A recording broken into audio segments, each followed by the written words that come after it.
Fernando Buenavad es doctor en filosofía. Es un hombre que ha dedicado su vida a analizar los procesos sociales, la lucha social en muchos países, particularmente en Latinoamérica y en especial lo relacionado con los medios de comunicación, con la guerra, con la batalla de las ideas. Por eso me da mucho gusto poder saludar en esta ocasión a Fernando Buenavad, quien está con nosotros. Fernando, buenas tardes. Julio, como siempre, un abrazo enorme, agradecido por la convocatoria y por la posibilidad de saludar a toda la audiencia. Gracias, Fernando. Leí una entrevista que te hicieron en pie de página, debo decirlo en honor a la verdad y en reconocimiento al trabajo que siempre hacen espléndidamente nuestros compañeros de pie de página, pero leí ahí esa entrevista y me pareció interesante retomar algunos de los puntos básicos de lo que ahí dices, sobre todo pues de el discurso de la derecha cada vez más complicado, con más evidencia de su falta de profundidad y de conexión con la realidad. ¿Por dónde va lo que planteaste en esa entrevista, Fernando? Pues originalmente está motivado, Julio, por la petición de revisar un video que produjo o que, o que difundió la señora Rosario Robles eh, y, y hacer algún apunte de tipo semiótico sobre el contenido de ese mensaje, de ese video y, y tratar de obtener alguna conclusión que fuera un poco más allá de lo que solamente se ve en el video y tratar de desentrañar algunas líneas, eh, detrás de las apariencias, ¿no? Y bueno, alguna de las conclusiones que para mí es una constante en casi todo lo que veo que está produciendo la derecha en México y en América Latina, particularmente en los países donde ha habido expresiones de corte progresista o de corte de izquierda por parte de sus gobiernos,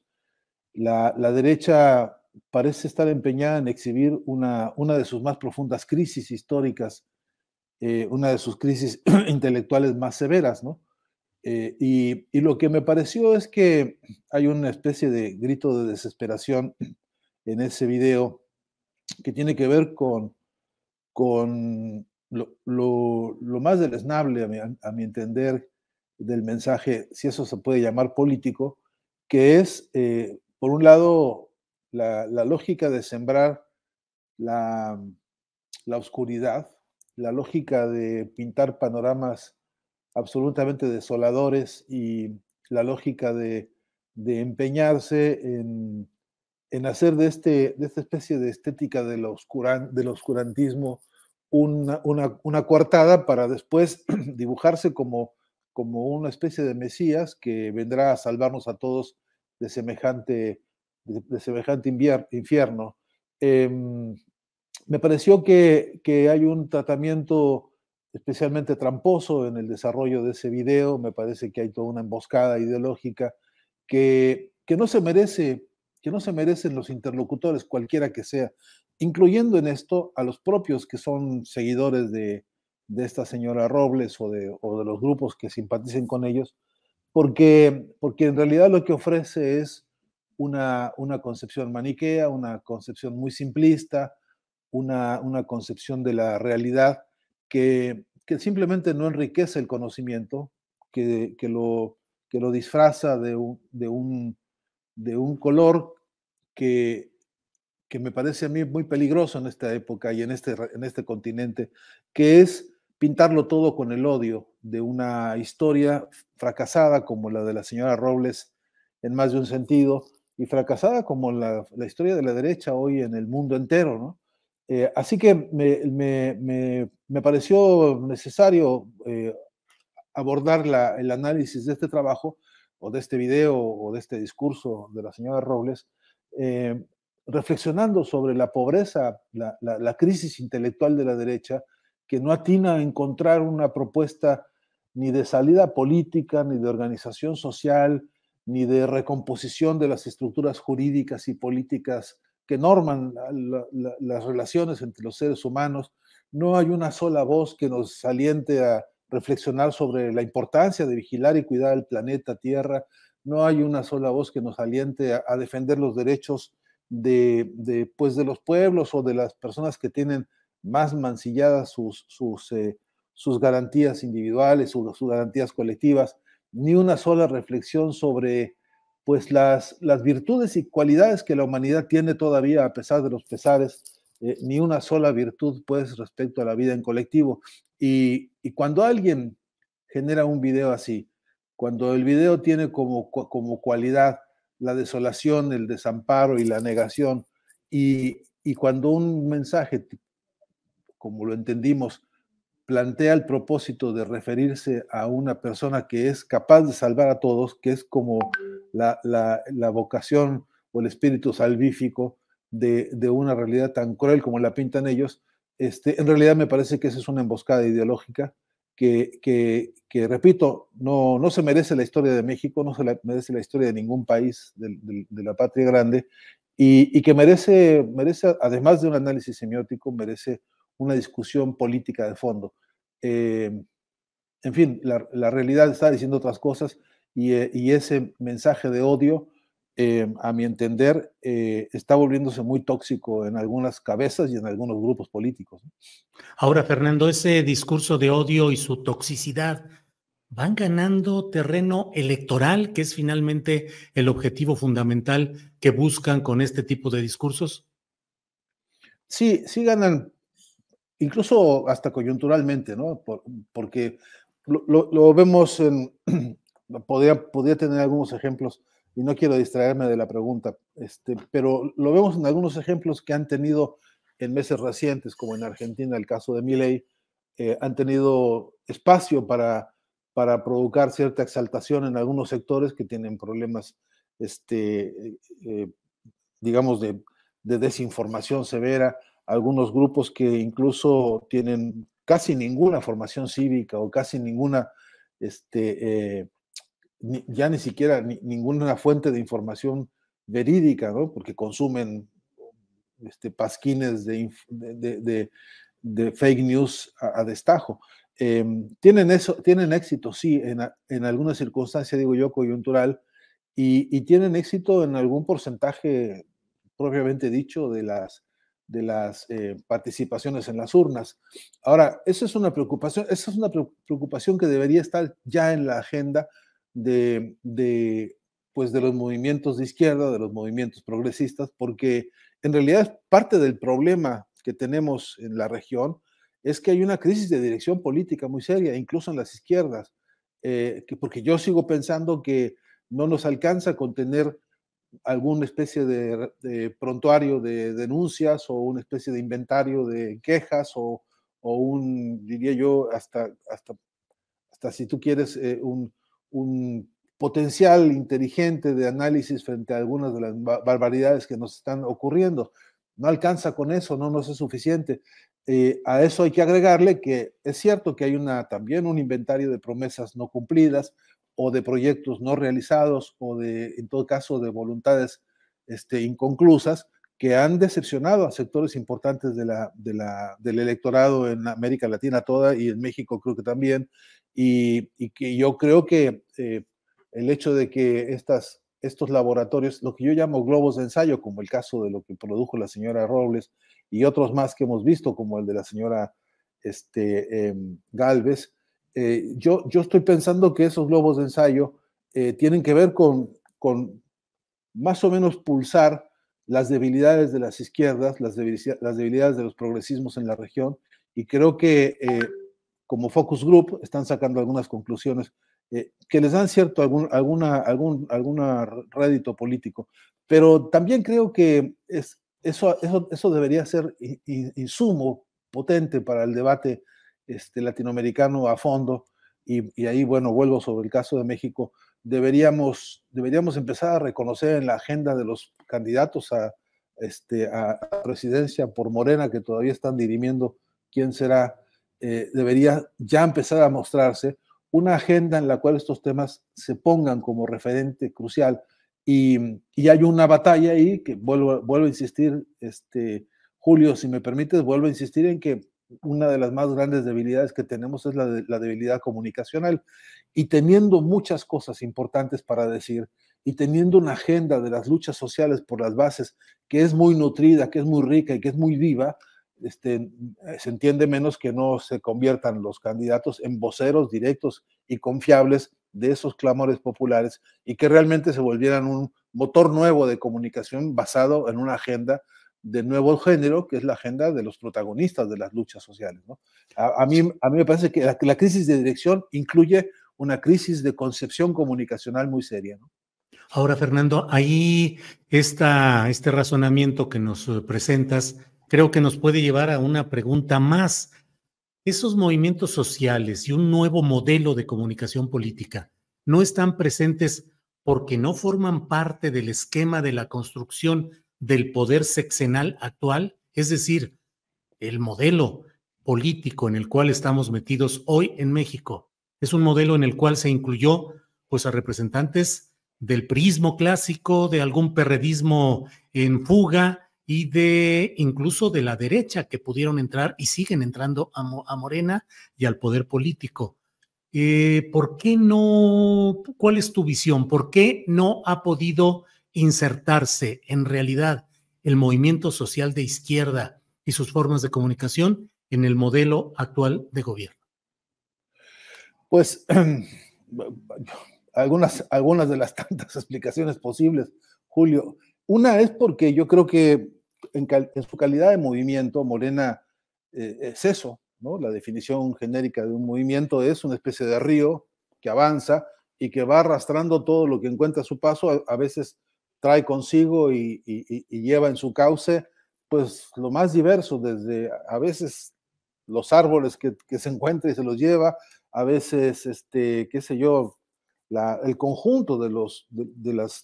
elementos que tiene a su paso y va arrastrándolos y se va seleccionando sobre el propio movimiento. El movimiento, en todo caso, es una masa de fuerzas diversas, combinadas, incluso contradictorias, que en la práctica empiezan a mostrar su capacidad o su incapacidad de responder a la premisa fuerte del río. A mi entender, Morena, en todo caso, se alimenta de un caudal principal, que es el concepto de la cuarta transformación, que recoge, entre otras cosas, un principio fundamental de antiimperialismo. Si recogemos la idea de la independencia, si recomponemos y reconstruimos la idea del juarismo y de sus luchas importantes frente a los imperios, justamente a los imperios europeos, o la Revolución Mexicana, o a Lázaro Cárdenas, y hacemos de esto 4 bastiones que son el motor central. La pregunta es si todas las organizaciones, empezando por Morena, están a la altura de semejante proyecto político todavía inconcluso en muchas de sus definiciones y inconcluso en su programa duro, que todavía está, a mi entender, por consolidarse. Luego está que hay, desde luego, hasta diría yo, una complacencia yo no sé si por eso que llaman algunos el pragmatismo, o por conveniencias electorales de circunstancia, o por negocios, o por vicios añejos incrustados profundamente en la vida política de México, que han hecho, bueno, pues, contradicciones tan duras como las que tenemos en Chiapas o que tenemos en San Luis Potosí, que no terminan de ser expresión realmente de ninguno de los pivotes centrales de la transformación que México necesita. Entonces, y eso por un lado. Y por otro lado, entiendo que el desarrollo es desigual y combinado, y entiendo que en el desarrollo se van dando precisamente las contradicciones con las que hay que ponerse a trabajar y que son la materia prima de la acción política cotidiana. No se me ocurre un solo ejemplo de algo que hubiera ocurrido en la agenda política reciente que no esté plagada de contradicciones y que deberían ser materia de esta discusión. Ahora, lo que es verdad es que mientras se está presentando este carácter desigual y combinado y estas contradicciones que abundan, lo cierto es que no emerge todavía, repito, el programa duro, consistente y profundo que permita orientar la fuerza política que entiendo que va a ganar las elecciones próximas, pero mi pregunta dura es con qué debilidades y fortalezas se va a dar semejante triunfo, y una de ellas, una de sus debilidades será, estoy seguro, la de la comunicación, Julio, porque también este mismo proyecto de la Cuarta Transformación, y en todo caso las mañaneras que López Obrador ensaya, yo entiendo como una herramienta valiosísima y poderosísima, pero insuficiente. Y lo que creo que debió hacerse es multiplicar, así como decía el Che, ¿no? Que tengamos 1000 Vietnams, ¿no? Bueno, pues yo quisiera que tuviéramos 1000 mañaneras en voz, no de los referentes, digamos, dirigentes o caudillos regionales o sectoriales, sino en voz de los líderes de los movimientos sociales que realmente están poniéndole el cuerpo y el alma a las batallas más duras en México. Y te digo, la lucha del magisterio y la lucha de los mineros y la lucha, en fin, las luchas en la UNAM, que hoy por hoy tienen están siendo silenciadas de manera absolutamente criminal, y tantas otras batallas que hay en distintos campos científicos, artísticos, etcétera. De modo que hay un clamor social abajo que está pidiendo que la Cuarta Transformación se vuelva un programa de acción directo. Y yo veo que si eso no es el alimento central de la estrategia comunicacional de los próximos meses, ya en ciernes, estaremos corriendo un riesgo de que la debilidad encima se vuelva diálogo de sordos, ¿no? Fernando, como siempre, se nos va el tiempo muy rápidamente. Te agradezco la oportunidad de platicar, pero nos queda tiempo para un último tema que te pediría tu reflexión. Dentro de estas contradicciones y confusiones que estamos viviendo, tenemos el caso de una propuesta desde el PAN, Xóchitl Gálvez, con un ropaje indigenista y con una serie de contradicciones de las que ya hemos hablado. Pero otro punto es el que parece estar a punto de emerger, que es la postulación de un candidato presidencial independiente apoyado por los segmentos más duros del catolicismo, por el voxismo, los vox españoles, y por el trumpismo, que es Eduardo Verástegui. Pareciera además que como que no lo visualizamos y no le ponemos la debida atención, que hay que reflexionar sobre casos como lo que me parece que ya viene, que es esa postulación de Verástegui, Fernando. Pues, Julio, vuelvo a decirte todas las advertencias. En la agenda reciente del México que hemos estado transitando desde que la voluntad popular decidió que López Obrador liderara esta transformación, tenemos una agenda muy rica de tareas políticas que yo veo muchas inconclusas. Por ejemplo, la revolución de la conciencia. A mí me parece que ese es un frente indispensable para tomar, por ejemplo, en claro que la revolución de la conciencia, sin un soporte claro de la historia de México, de la historia de las distintas expresiones políticas, sin eso, realmente tal revolución de la conciencia se vuelve casi pura buena voluntad, ¿no? Necesitamos reconocer que, por ejemplo, la experiencia de los cristeros en México, la experiencia del Yunque y la experiencia de todos los ejercicios de la extrema derecha, incluso nazifascistas que en México han transitado, ahora están buscando cauces nuevos y están descontentos. Acabo de oír, por ejemplo, al grupo